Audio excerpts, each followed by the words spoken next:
ఓం శాంతి. అందరికీ దసరా శుభాకాంక్షలు. అంటే నవరాత్రులు మనం జరుపుకుంటున్నాము. నిన్న విన్నాం కదా, అంటే నవరాత్రిలో మొదటి రోజు దాని యొక్క ప్రత్యేకత, ఏ దుర్గని మనం పూజిస్తున్నాం, ఏ అసురుణ్ణి మనం చంపి మనలో ఆ దివ్య గుణాలను అనేవి పెంపొందించుకోవాలి అనేసి సుగంధక్కయ్య గారు నిన్న మనకి తెలియజేశారు. సో ఈరోజు సెకండ్ డే, అంటే సెకండ్ డే అసలు ఈ ప్రత్యేకత ఏంటి, ఏ దుర్గని మనం నార్మల్గా పూజ చేస్తాము, ఇంకా ఆధ్యాత్మిక రహస్యాలు ఏంటి, అంటే ఈ దుర్గాదేవి అలంకారం వెనుక ఉన్న ఆధ్యాత్మిక రహస్యాలు ఏంటి, ఇంకా ఎలాంటి శక్తులు మనం పెంపొందించుకోవచ్చు, అలాగే పరమాత్మతో ఈ శక్తుల్ని ఎలా తీసుకోవాలనే విషయం ఇవన్నీ మనం చర్చిస్తాము. అంతకంటే ముందుగా మనతో పాటు సుగంధక్కయ్య గారు ఉన్నారు. అక్కయ్య గారికి వెల్కమ్ చేస్తాం. ఓం శాంతి. Welcome. Happy Dasara. Welcome. Thank you. So sister, నిన్న మనము శైలపుత్రి గురించి విన్నాము, అంటే ఆ ఆధ్యాత్మిక రహస్యం తెలుసుకున్నాము. అంటే ఆమె కూడా అహంకారాన్ని జయించి తనలో అంటే నమ్రతా భావాన్ని, వినయాన్ని అనే ఆ రెండిటిని ధారణ చేసుకున్నారు పరమాత్మ సంబంధంతో. సో ఈరోజు భక్తిలో వచ్చేసి చెప్తారు బ్రహ్మచారిణి, దుర్గామాత మరొక స్వరూపము బ్రహ్మచారిణి. సో దీన్ని పూజ చేస్తారని చెప్తారు. సో బ్రహ్మచారిణి అనే పేరు వింటేనే బ్రహ్మచర్యము, ప్యూరిటీ ఇలాంటి శబ్దాలన్నీ వస్తున్నాయి వినడానికి. అంటే ఇంకా భక్తిలో చూసినట్లయితే ఇదే దేవిని సంతోషి మాత అని పిలుస్తారు, అలాగే బాల త్రిపుర సుందరి అని కూడా వివిధ రకాల నామాలతో మనం పిలుస్తూ ఉంటాము. అంటే దీని వెనక ఏమి రహస్యం ఉంది సిస్టర్? ఆధ్యాత్మికంగా ఇలా పిలవడానికి ఎలాంటి రహస్యం ఉంది? వాస్తవంగా దుర్గా అంటేనే మనం నిన్న అర్థం చేసుకున్నాం, దుర్గుణాలని సంహారం చేస్తే. సో దుర్గుణాలంటే చాలా ప్రకారమైన దుర్గుణాలు ఉంది. తర్వాత ఈ దుర్గుణాల్లో చాలా ఎక్కువగా హింస చేసే దుర్గుణం ఏదంటే కామ వికారం. ఓకే. ఎప్పుడు కామ వికారాన్ని జయించేస్తాము అప్పుడే మనం జగజ్జీతునే అవుతాం. సో ఈ జగజ్జీతే కాదు, పరమాత్మ హృదయాన్ని జయించేదానికోసం మన ఈ కామ మహాశత్రువుని జయించాలి. ఓకే. భగవాన్కు మహాశత్రువు కామ వికారం. అందువల్లనే దుర్గాదేవి బ్రహ్మచారిణి అయింది, కామ వికారాన్ని జయించేదానికోసం. ఓకే. అందుకు ఈ కామ వికారం ఏ విధంగా మనుషుల్లో ప్రవేశం అవుతుందంటే వాళ్ళు చేసే అలంకారం ఆధారంలో, ఎక్స్టర్నల్గా, మళ్ళీ నడుచుకునే విధానం ఆధారంలో. సో అందువల్ల ఈ బ్రహ్మచారిణి రూపాన్ని చాలా సింపుల్గా చూపిస్తారు. అంటే ఏ విధమైన ఎక్స్టర్నల్ అట్రాక్షన్ లేదు. ఓకే. ప్యూర్గా వైట్ శారీ కట్టుకుని, వైట్ శారీ అంటేనే అర్థం ఏమంటే పవిత్రత, అది నిశాన్. ఈ పవిత్రతలో ముఖ్య మాట కామ మహాశత్రువుని జయించేది. అందువల్ల బ్రహ్మచారిణిని కూడా పేరు వచ్చింది. బ్రహ్మచారిణి మరి ఇంకొక విషయం ఏమంటే దుర్గాదేవి అనేక రకాల అలంకారాలు కూడా చేసుకుంటుంది. బాకీ ఈ వికారాన్ని జయించేదానికోసం చాలా సింపుల్గా ఉంటుంది. ఓకే. ఇది నార్త్ సైడ్లో బ్రహ్మచారిణి రూపంలో దుర్గాదేవిని పూజ చేస్తారు. అదే నవరాత్రి మన సౌత్ ఇండియన్స్ ఎట్లా చేస్తున్నారంటే ముఖ్యంగా ముగ్గురు దేవతలది చాలా అవసరం. ముగ్గురు దేవతలు ఎవరంటే మొదట్లో లక్ష్మి అంటే సంపత్తిది స్వరూపం, మనుషులందరికీ సంపత్తి కూడా కావాలి. తర్వాత సరస్వతిని పూజ చేస్తారు, అంటే బుద్ధిశక్తిను చాలా అవసరం. తర్వాత వాళ్ళ లోపల శక్తి కూడా కావాలి. సో ఆ శక్తి రూపంలో దుర్గాదేవిని, నవదుర్గాని పూజ చేస్తారు. ఓకే. సో ఇప్పుడు మనుషుల్లో శక్తి తగ్గిపోయింది. మొదట్లో మనసుకు శక్తి రావాలి. ఆ శక్తి ఎట్లా వస్తుందంటే మనం ఎప్పుడు ఈ కామ మహాశత్రువుని జయించి మనం కూడా ఆ బ్రహ్మచారి వ్రతాన్ని ఫాలో చేస్తే అప్పుడు మన మనసుకు చాలా శక్తి వస్తుంది. సాధారణంగా స్టూడెంట్స్ చదివే వాళ్ళు కానీ, లేదు ఏదైనా పెద్ద కార్యం సాధించాలని, లేదు కొందరు రాజకీయ నాయకులు ఉన్నారు, పూర్తిగా తన మనస శక్తి, వాచా శక్తి, అన్ని శక్తిని దేశ సేవ కోసమే ప్రయోగం చేయాలని అనుకునే వాళ్ళందరూ బ్రహ్మచారి ఫాలో చేస్తారు. ఏంటంటే ఎప్పుడు బ్రహ్మచారి ఫాలో చేస్తారు, అప్పుడు దాంట్లో మహాన్ శక్తి వస్తుంది. సో దుర్గాదేవి ఈ రూపాన్ని ఎందుకు ధారణ చేసుకున్నారంటే, ఆమె శివుడిని తన సైడ్ పూర్తిగా చేసుకొని శివుడు మనసు లోపల నివాసం చేయాలని అనుకొని ఈ కామ మహాశత్రువుని జయించేదాన్ని బ్రహ్మచారిణి అయింది. ఓకే.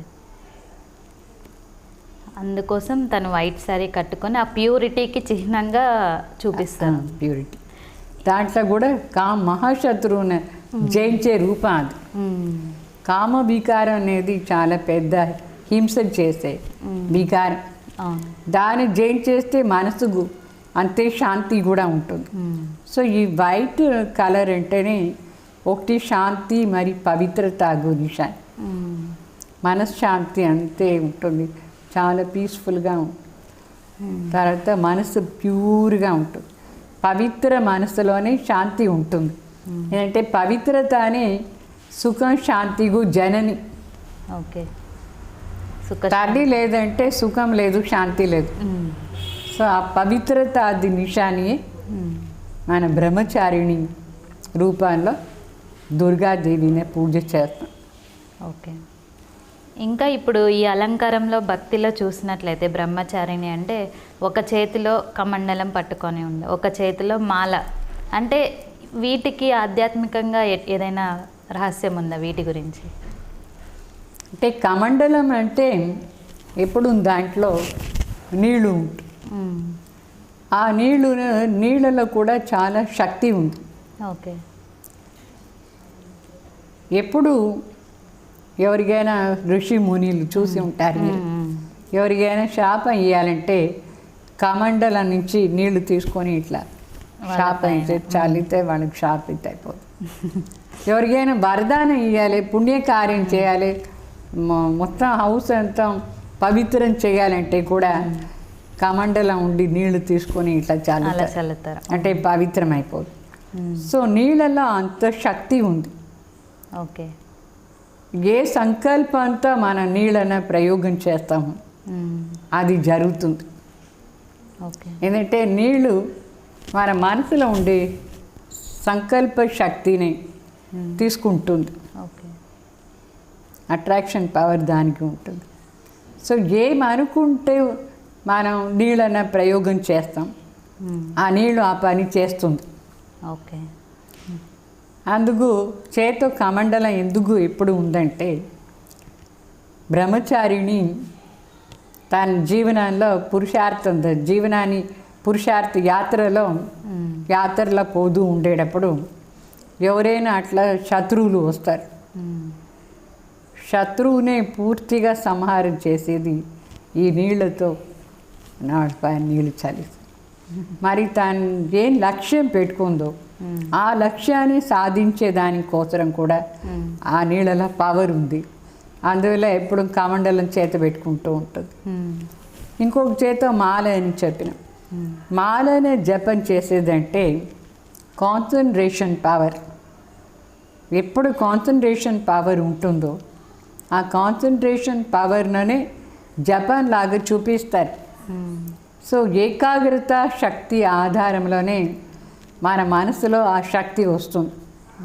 ఏకాగ్రత అది నిశాని, మాలని తిప్పేది అంటే ఫుల్ కాన్సన్ట్రేషన్తో మాలని ఓం నమ శివాయ్, ఓం నమ శివాయ్, ఓం నమ శివాయ్ అని ఒకే ధ్వనితో దాన్ని తిప్పుతూ ఉంటారు. ఆ ధ్వనిలో కూడా ఒక దివ్యత అనేది ఉంటుంది. అప్పుడు ఈ ఆసురి వైబ్రేషన్స్ ఏముంటుందో, చెడ్డ వైబ్రేషన్, వికారాని వైబ్రేషన్ అదంతా వెళ్ళిపోతుంది. సో చేతు తిప్పేది మాట కాదు ఇక్కడ. మనసులో ఏ పరమాత్మ తప్ప వేరే ఎవ్వరూ లేదు, అదే స్మరణ చేస్తానే ఉంటుంది. స్మరణ మనసు లోపల అది ఎట్లా చూపించేది ఆ అలంకారాన్ని చేత చూపించినారు. మనసులో జరిగే మాటలంతా భక్తి మార్గంలో మనం ఎట్లా చూపించేది ఆ అలంకారాన్ని చేతని చూపిస్తారు. ఓకే. సో చేతు యాక్చువల్గా తిప్పేయలేం మాటలు, మనసు కదా తపస్సు చేసేది. చేయి తపస్సు చేస్తుందా? చేయదు. లేదు. మన మనసు. ఆ తపస్యాది రూపాన్ని మాల తిప్పినట్టుగా చూపించినారు. అర్థం అది. ఓకే. అయితే ఒక్కొక్క మణిని తిప్పేటప్పుడు ఓం నమ శివాయ మాత్రం చెప్తూ ఉన్నారు మా భక్తి మార్గం. దుర్గాదేవి ఏం చేస్తుందంటే ఒక్కొక్క సంకల్పన కూడా ఆ పరమాత్మ శక్తిని అనుకొని స్మృతి చేస్తూ ఉంటుంది, మనసు ద్వారా తపస్సు చేస్తూ ఉంటుంది. అందుకు పరమాత్మని ప్రాప్తి చేసుకుంది. ఫైనల్గా విజయం ప్రాప్తి అయింది. ఓకే. అది నిషాన్ విజయ్ మాలలో వచ్చేసింది. అంటే విజయం ప్రాప్తి చేసుకుంది అని అర్థం. అంటే అంత కఠోరమైన తపస్సు అని చెప్తారు, భక్తిలో చెప్తారు. అంటే ఒకే దానిపైన ఒక సంకల్పం పైన అంత కాన్సన్ట్రేటెడ్గా ఆమె తపస్సు చేయడం వల్ల అది ప్రాప్తించింది అనేసి ఇక్కడ. అంటే ఆమె వచ్చి పరమాత్మని చేరుకోవాలి అని ఆ తపస్సు చేసింది. అంటే దీని నుండి మనం కూడా నేర్చుకోవచ్చు కదండి సిస్టర్. అంటే ఇప్పుడు నాకు ఏదైనా కావాలి అన్నప్పుడు అదే సంకల్పం మీద శక్తి ఇస్తూ వెళ్తూ ఉంటే మనం కూడా అలాంటి ఆ సంకల్పం అనేది ప్రాప్తి అనేది చేసుకోవచ్చు. డెఫినెట్లీ మనకు ఏం కావాలనో మన మనసా శక్తి, మరి మన దగ్గర ఏ సామాన్ ఉందో దానిపైన శుద్ధ సంకల్పం చేస్తే మనం ఏం కావాలని అనుకుంటామో అది అయిపోతాం మనం. ఓకే. సో బ్రహ్మచారిణిలో ఆ పవర్ ఉంది. ఎప్పుడు బ్రహ్మచారి వ్రతాన్ని ఫాలో చేస్తారు అప్పుడు తన కార్యం సిద్ధి చేసే సఫలత దొరుకుతుంది. బ్రహ్మచారిణి కాలేదు అంటే ఏ పని చేసినా సక్సెస్ కాదు. అందుకే స్టూడెంట్ లైఫ్లో కూడా బ్రహ్మచారిలోనే ఉంటాయి. ఆ స్టూడెంట్ బాగా మంచి ర్యాంక్స్లో పాస్ అవుతారు. అయితే స్టూడెంట్ లైఫ్లోనే బుద్ధి చెడిపోయి వాళ్ళపైన వీళ్ళపైన ఆకర్షణ అయిపోతూ ఉంటాయి. ఆ స్టూడెంట్కు చదువు మనసులో ఎక్కదు, డల్ అయిపోయి ఫెయిల్ అయిపోతాడు. ఏదైనా సాధించాలంటే మన మనసులో పవిత్రత అది శక్తి చాలా అవశ్యం. ఓకే. అంటే ఇక్కడ పవిత్రత అని చెప్తుంటే శారీరకంగానే అని కాదు, ఈవెన్ మానసికంగా అంటే మన మనసులో కూడా ఆ పవిత్రమైన ఆలోచనలు అనేవి రావాలి కదా. మనస వాచ కర్మణ 3 రకాలు, మూడిట్లా పవిత్రత అది ఉండాలి. ఓకే. అంటే మన శరీరాన్ని కూడా అంత శుద్ధంగా పెట్టుకోవాలి. ఎవరికి పవర్ ఉండకూడదు. మన శరీరాన్ని ఇట్లా టచ్ చేశాను అంతా మన మర్యాదని కాపాడుకోవాలి, మన మర్యాదని కాపాడాలి. అందువల్ల అక్కడ సింప్లిసిటీ కూడా చూపించినారు. చాలా సింపుల్గా ఉంటుంది, ఎక్స్టర్నల్ అట్రాక్షన్ లేదు. ఎవరు కూడా దానిపైన ఇట్లా అట్రాక్ట్ కాంబికారాన్ని దృష్టితో చూడరు. అట్లా తన డ్రెస్ని మెయింటైన్ చేసుకుంది. మనకు కూడా అట్లా ఎంతో సింపుల్గా ఎంత మోడెస్ట్గా ఉంటాము. వేరే వాళ్ళకు మన పైన అట్లా అశుద్ధ దృష్టి రాదు. ఎప్పుడు అశుద్ధ దృష్టి వాళ్ళకి వస్తే మన టచ్ చేసానికి కూడా వాళ్ళకి భయం అయిపోతుంది. సో ఎక్స్టర్నల్ పవిత్రత శక్తి కావాలి, మన వాచాలకు కూడా పవిత్రత శక్తి ఉండాలి. అంటే శుద్ధమైన శబ్దాలు యూజ్ చేయాలి. అట్లా ఇట్లా శబ్దాలు అసహ్యమైన వేరే వాళ్ళ మనసును చెడిపోయే అట్లా శబ్దాలు మనం యూజ్ చేయకూడదు. సో బ్రహ్మచారి మూడిట్లా ఉండాలి, మనస వాచ కర్మ. మనసులో బ్రహ్మచారి అంటే ఎప్పుడు పవిత్ర శుద్ధ సంకల్పం, పరమాత్మ స్మృతి ఆధారంలో చేసే సంకల్పాలు శుద్ధంగా పవిత్రంగా ఉంటుంది. వాచాలో పవిత్రత అంటే మహావాక్యాలే మన మాటలు ఉండాలి. అశుద్ధ మాటలు ఎప్పుడు మనకు ఉండకూడదు. వేరే వాళ్ళని మన శరీరం పైన ఆకర్షణ చేసే మాటలు ఉండకూడదు. అది కూడా వికారం అయిపోతుంది. బ్రహ్మచారి దాంట్లో కూడా మైనస్ అయిపోతుంది, భంగ అయిపోతుంది. తర్వాత మన శరీరం డ్రెస్ చేసుకునే విధానాలు, మనం రహన్ సహన్ రహన్ సహన్ అంటే మనం ఉండే విధానం, మనం జీవించే విధానం సతో ప్రధానంగా శుద్ధంగా ఉండాలి. ఈ మూడిట్లా బ్రహ్మచారి వ్రతాన్ని ఫాలో చేయాలి. ఓకే. స్టూడెంట్స్ కాలేజీలో మ్యారేజ్ చేసుకోలేదు, అది పవిత్ర బ్రహ్మచారి అయితే వాళ్ళ మనసులో బ్రహ్మచారి వ్రతాన్ని ఎవరిపైన ఆకర్షణ అయిపోయి ఎట్లా ఇట్లా ఆలోచన చేస్తారు. అప్పుడు వాళ్ళకు ఏం ప్రాప్తి కావాలంటే అది కాదు. అందుకు దుర్గాదేవి ముఖ్యంగా ఈ కామ్ మహాశత్రువును జయించేసింది. అప్పుడు భగవాన్ మనసును కూడా జయించేసింది. కామ్ మహాశత్రువును జయించేస్తే జగజ్జీత అయిపోతాం, మన పూజ్యంగా అయిపోతాం. ఈ కామ వికారమే పతి చేస్తుంది. ఈ కామ వికారాన్ని జయించేస్తే మనం పావన అయిపోతాం. ఎవరు పవిత్రంగా ఉంటారో వాళ్ళు పూజ్యంగా అవుతారు. ఓకే. పవిత్రంగా ఉన్నాళ్ళే పూజ్యులుగా అవుతారు. అంటే ఎవరైనా వాళ్ళకి రెస్పెక్ట్ అనేది ఆటోమేటిక్గా ఇచ్చేస్తారు. ఆటోమేటిక్లీ రెస్పెక్టబుల్ దృష్టి అందరికీ వాళ్ళపైన పోతుంది.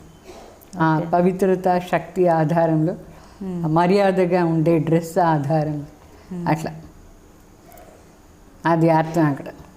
ఓకే. 3 రకాలుగా అంటే మనస వాచ కర్మణ మూడిటిలోనూ పవిత్రత అనేది ఉండాలి మనలో. ప్రతి విషయంలో, మాట్లాడే మాటల్లో, మనం చేసే కర్మలో, ఆలోచనలో మూడిట్లోనూ ఆ పవిత్రత ఉన్నప్పుడే మనకి అన్నీ లభిస్తాయి. మనం ఏమనుకుంటున్నా సంకల్పం అనేది సిద్ధిస్తుంది. రైట్. చాలా బాగుంది సిస్టర్. అంటే పవిత్రత అంటే జస్ట్ ఎక్స్టర్నల్గా ఓకే ఇలా ఉంటే ఓకే నేను ఇలా ఉండాలి అనేది పవిత్రత అనుకున్నా. అంటే ఆలోచనలో కూడా ఇంత పవిత్రత అనేది ఇంపార్టెంట్ అనేది ఈరోజు తెలుస్తుంది. అప్పుడే ఒక బ్రహ్మచారిణిలాగా మనం కూడా మన సంకల్పాన్ని సిద్ధించుకోవచ్చు అనేసి.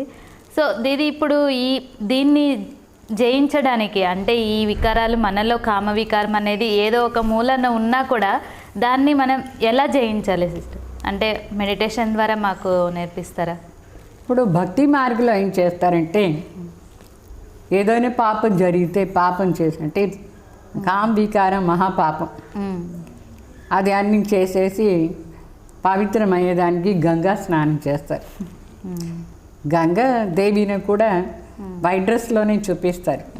ఎందుకంటే పవిత్రత అది నిశాన్. అవును. అయితే మన నీళ్ళలో స్నానం చేస్తే మాత్రం మన మనసు శుద్ధం కాదు. కావాలంటే ఈ శరీరాన్ని శుద్ధం చేసుకోవచ్చు నీళ్ళ ద్వారా. మెటీరియల్ని క్లీన్ చేస్తుంది. అయితే ఆ మెటీరియల్ మన మనసుని క్లీన్ చేసానికి కాదు. దానికి కావాల్సింది పరమాత్మ పైన ధ్యానం. ఓకే. ఘోర్ తపస్య అని చెప్తారు.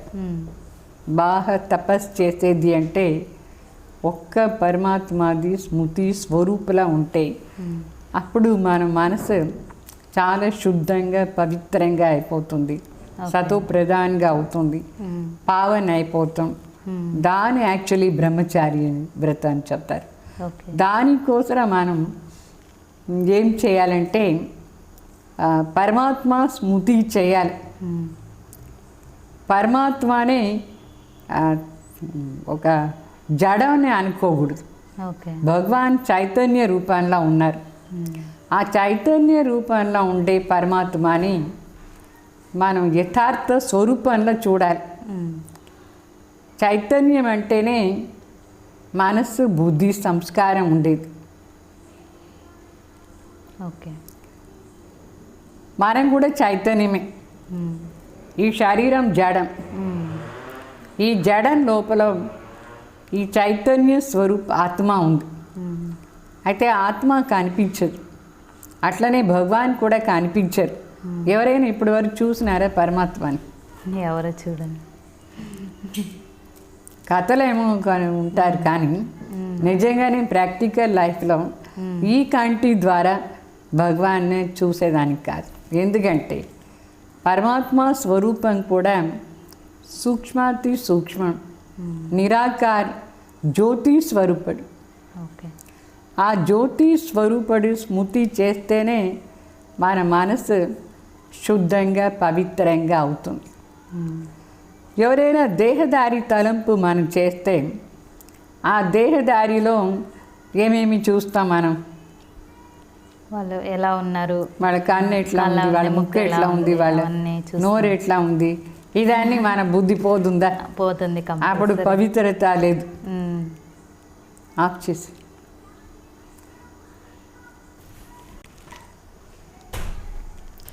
సో భగవాన్ కూడా చైతన్య స్వరూపంలో నిరాకార జ్యోతి బిందు ఆకారంలో ఉన్నారు.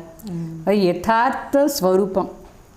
మనం కూడా మన యథార్థ స్వరూపంలో ఒక దివ్య జ్యోతిని అనుభవం చేయాలి. ఆ దివ్య జ్యోతి సూక్ష్మాతి సూక్ష్మంగా ఉంటుంది. అదే ఈ శరీరాన్ని నడిపిస్తుంది. మొదట్లో ఆ స్మృతిలో రావాలి ఓకే. మన స్మృతిలో రావాలి. తర్వాత మనం ఎప్పుడు అనుభవం చేస్తామో ఒక జ్యోతి ఆకారం, అప్పుడే భగవాన్ దగ్గర కూడా మనకు సంబంధం ఉంటుంది. పరమాత్మని తలంపు చేస్తాం. ఆ సంబంధాని కోసమే బ్రహ్మచారిణి అంత తపస్సు చేసింది. భగవాన్ దగ్గర సంబంధం. సో పరమాత్మ దగ్గర సంబంధం మనకు ఈ దేహ అభిమానంతో రాదు. ఎప్పుడు మన ఆత్మ అభిమాని అవుతాము అప్పుడే ఆ భగవాన్ దగ్గర మనకు సంబంధం వస్తుంది. ఆ పరమేశ్వరుని ప్రాప్తి చేసుకోవాలంటే దానికి ఆత్మ అభిమాని కావాలి. అదే తపస్య. సో ఇప్పుడు మనం తపస్సు చేసే రూపం తెలుసుకున్నాం. అయితే దాని అనుభవం చేసానికి మనసులో అభ్యాసం చేస్తాం. Okay sir. నేను ఈ శరీరాన్ని నడిపించే ఒక చైతన్య శక్తి. నేను మనస్సు బుద్ధి సంస్కారంతో కూడిన ఒక దివ్య శక్తి, చైతన్య జ్యోతి బిందు భృకుటి మధ్యలో నివాసం చేస్తున్నాను.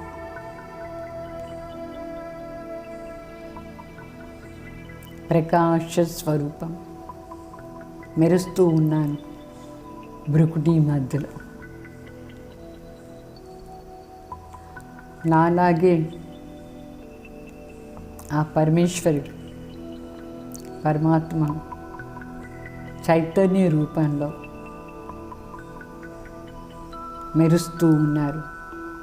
జ్యోతి ఆకారం, సూక్ష్మాతి సూక్ష్మ జ్యోతి ఆకారం భగవాన్. నేను ఆత్మ పరమాత్మ దగ్గర సంబంధం పెట్టుకుంటున్నాను ఆత్మ అభిమాని స్థితిలో. సో భగవాన్ నా ఆత్మ కోసమే సంబంధి అయినారు. శరీరం ఏమో జడం, దానికి సంబంధం ఏం పాయింట్ లేదు. ఆత్మకి పరమాత్మ సంబంధి. ఆ పరమాత్మని నేను ప్రాప్తి చేసుకోవాలంటే నేను నిరంతరంగా ఈ జ్యోతి స్వరూప స్థితిలో ఉండి మనస వాచ కర్మ పవిత్రంగా ఉండాలి. అప్పుడే నేను ఆ పరమేశ్వరుని ప్రాప్తి చేసుకునేది సాధ్యమవుతుంది. ఇప్పుడు నేను నిరంతరంగా ఆ జ్యోతి ఆకారాన్ని స్మృతిలో పెట్టుకొని నిరాకార స్వరూపంలో ఉండే ఆ భగవాన్ని పతిత్ పావని పరమ పవిత్రమైన పరమాత్మ స్మృతి చేస్తూ ఉంటాను.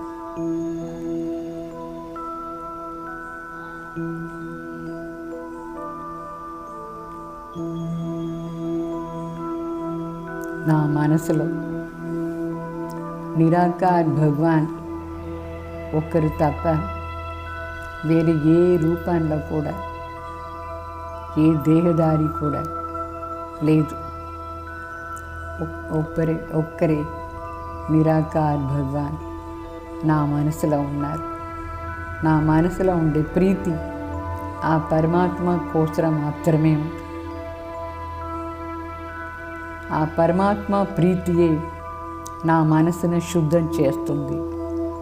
ఈ కామ్ మహాశత్రువుని సంహారం చేస్తుంది. సో భగవాన్ ప్రేమ సాగర్, నిరాకార్, సూక్ష్మ జ్యోతి బిందు వాళ్ళకు నా పైన ప్రీతి, నాకు ఆ పరమాత్మ పైన ప్రీతి. ఈ ప్రీతిలో నేను లీనమైతే ఈ కామ్ మహాశత్రువుని నేను జయించేస్తాను. నా మనసులో అపార శక్తి అనుభవం అవుతుంది. భగవాన్ ప్రీతి ఆధారం.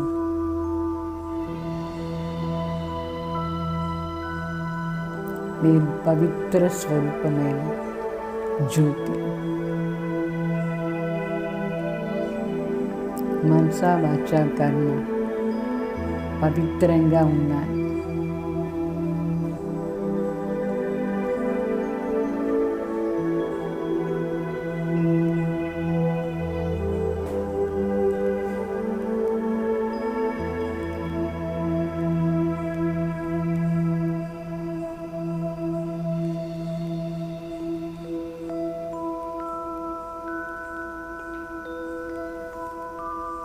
ఓం శాంతి. ఓం శాంతి. ఓం శాంతి.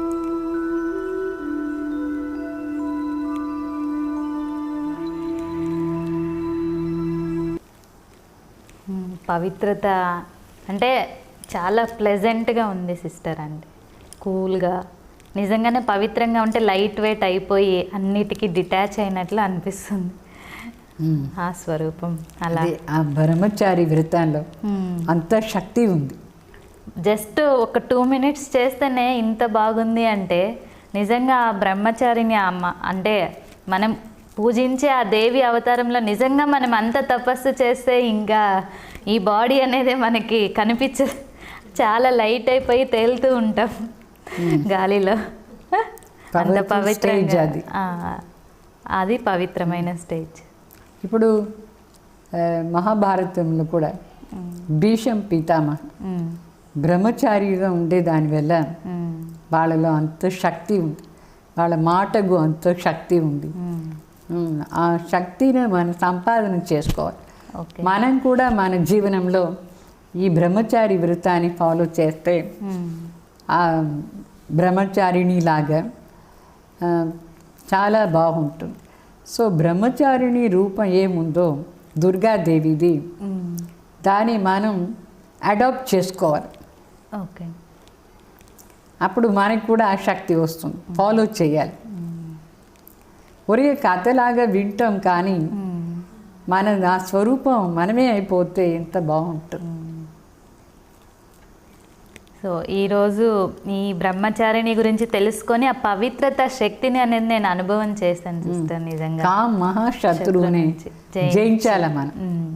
దాని నుంచే అనేక ప్రకారమైన దుఃఖం ఈ ప్రపంచం. కామ వికారం నుంచి ఎన్ని ప్రాబ్లమ్స్, ప్రతి ఇంట్లో ప్రాబ్లమ్స్, దుఃఖం, అశాంతి. ఈ మొత్తం ప్రపంచంలో ఈ కామ వికారం నుంచే ఇంత జగడాలు, ఇంత హింస జరుగుతూ ఉంది. అందరూ పేదవాళ్ళు అయిపోయినారు. ఈ కామ వికారం చాలా చెడ్డది. ఈ కామ వికారం మన మర్యాద అనేది ఫస్ట్ తీసేస్తాం. మన మర్యాదను పోగొట్టుకునేస్తాం కామ వికారానికి వశమైపోతే. ఇంకొకటి మన బుద్ధి శక్తి డల్ అయిపోతుంది. తర్వాత అనేక రకాల రోగాలు ఎందుకు వచ్చిందంటే దానికి కూడా మూల కారణం ఈ కామ మహాశత్రువు నుంచే. మన డబ్బులు కూడా ఫుల్ పోగొట్టుకునేస్తాం ఈ కామ మహాశత్రువు నుంచి. మనుషులకు సత్యమైన జీవనం ఏది తెలియకంటే ఆ కామ వికారంలోనే సుఖం ఉంది అని అనుకొని దాంట్లో పడిపోయినారు. పరమాత్మ దగ్గర ఉండి దూరంగా వెళ్ళిపోయిన దానివల్ల అప్రాప్తి జీవనాన్ని అనుభవం చేస్తారు. మనం సర్వప్రాప్తిని అనుభవం చేసుకోవాలంటే మళ్ళీ ఈ కామ మహాశత్రువుని పూర్తిగా జయించాలి. అప్పుడే ఈ ప్రపంచంలో ఉండే ప్రాబ్లమ్స్ అన్నీ సాల్వ్ అయిపోతుంది.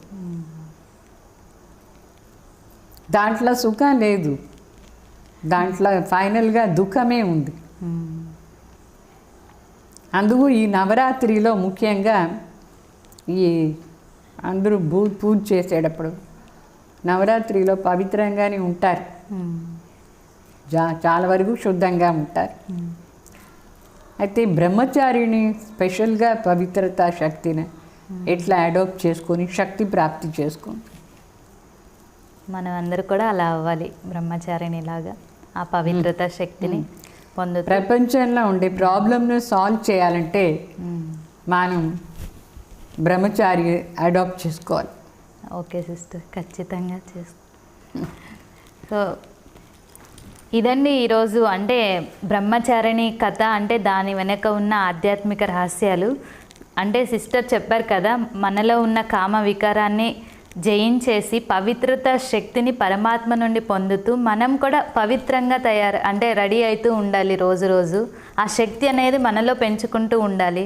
పవిత్రత ఉంటేనే సుఖం అనేది, సంతోషం అనేది మనతో వస్తుంది అని సిస్టర్ మనకి చాలా క్లియర్గా చెప్పారు. అలాగే మెడిటేషన్ ద్వారా కూడా అనుభవం చేయించారు. కాబట్టి ఇలా మీరందరూ కూడా ఒక బ్రహ్మచారిని ఊరికే పూజ చేయడమే కాదు, ఆ శక్తిని రూపంగా అంటే ఆ శక్తి స్వరూపంగా మనం మారితే ఎలా ఉంటుందో అనుభవం చేయాలని మేమందరూ కోరుకుంటున్నాం. రేపు మరొక అంటే 3వ రోజు కథతో ఆధ్యాత్మిక రహస్యాలతో మేము ముందుకు వస్తామండి. అంతవరకు నమస్తే. ఓం శాంతి.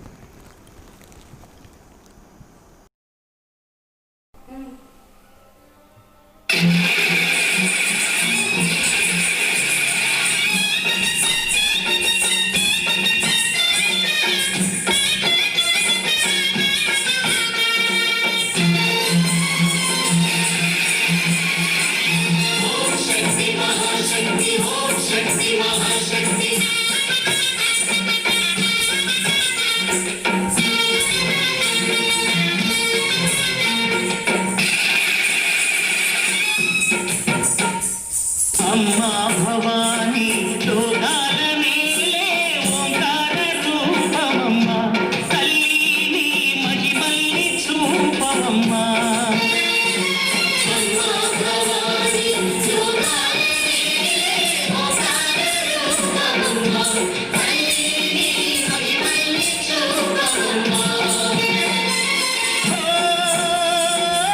సృష్టికే దీపమా, శక్తికే మూలమా, సింహరథమే నీదమ్మా, అమ్మ దుర్గమ్మ భక్తులను దీవించుమా.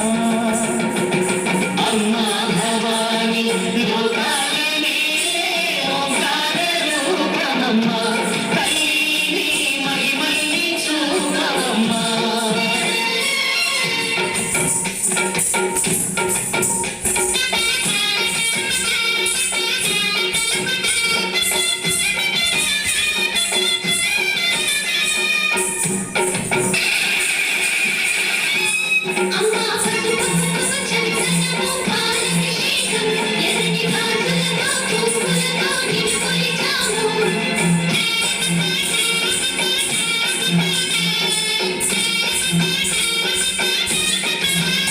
అమ్మా చందనమే పూసిన ఒళ్ళు చూడు, అమ్మా పున్నమి పుట్టిలు ఆ కళ్ళు చూడు, అమ్మా ముక్కోటి మిరుపుల మోము చూడు, అమ్మమ్మ ముకురమ్మల మూల పుటమ్మ, అమ్మా నిప్పుల్ని తొక్కిన నడక చూడు, అమ్మా రేకుల్ని దాటిన కీర్తి చూడు, వెయ్యి సూర్యులై మెరిసిన శక్తిని చూడు, మనుషుల్లో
చూడు